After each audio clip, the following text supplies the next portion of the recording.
میرا نام سعدیہ عرف اللہ لوگ تھا. آئیے میں سمجھاتی ہوں.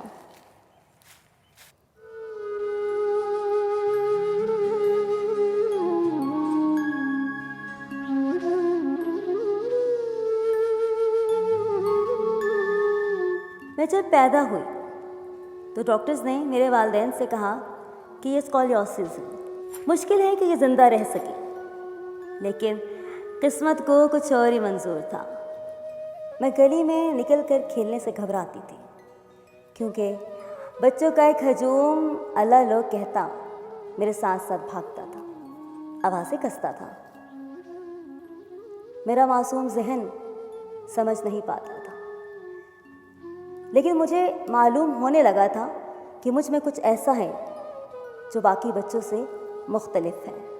اسکول میں اپنی بیٹی کو لینے آئے بابا کے دوست کہتے ہیں یہ ہے آپ کی بیٹی جو معذور ہے. معذور لفظ سے ناشنا. میرا ذہن معذور لفظ کو سمجھ نہ سکا، لیکن ان کے چہرے کے تاثر اور طرز کھاتی نگاہوں نے مجھے یہ باور کرا دیا کہ مجھ میں کچھ مختلف ہے.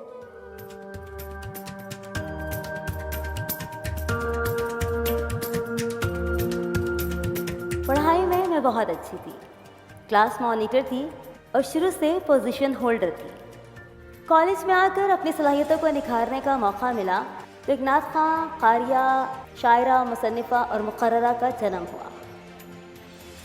عمر کے تقاضے بدلے تو درد کو زبان مل گئی. درد الفاظ کی صورت کرتاس پہ بکھرنے لگا. لوگوں کے منفی رویوں، ہنسی مذاق، طنز کو نظر انداز کرتی میری نگاہیں اپنی منزل پر جمی تھی. انتھک محنت اور جدوجہد کے بعد graduation, masters, B Ed, M Ed اور ڈی ایچ ایم ایس کرتی میں پروفیشنل لائف میں داخل ہو گئی. غموں کی کڑی دھوپیں سبھی آتشی ہی ہوتی ہیں، لیکن حدت دھوپ میں بڑھ جائے تو بارشیں بھی ہوتی ہیں. یہ اور بات ہے کوئی راستہ بھٹک جائے، ورنہ ہر مسافر کی منزلیں تو ہوتی ہیں.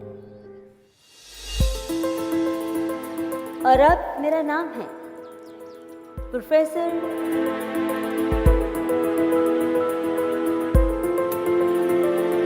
Homeo doctor, girls scout, F M کی پریزنٹر، نعت خواں، شاعرہ، قاریہ سعدیہ خانم، اور ادب کی دنیا کی حجاب گل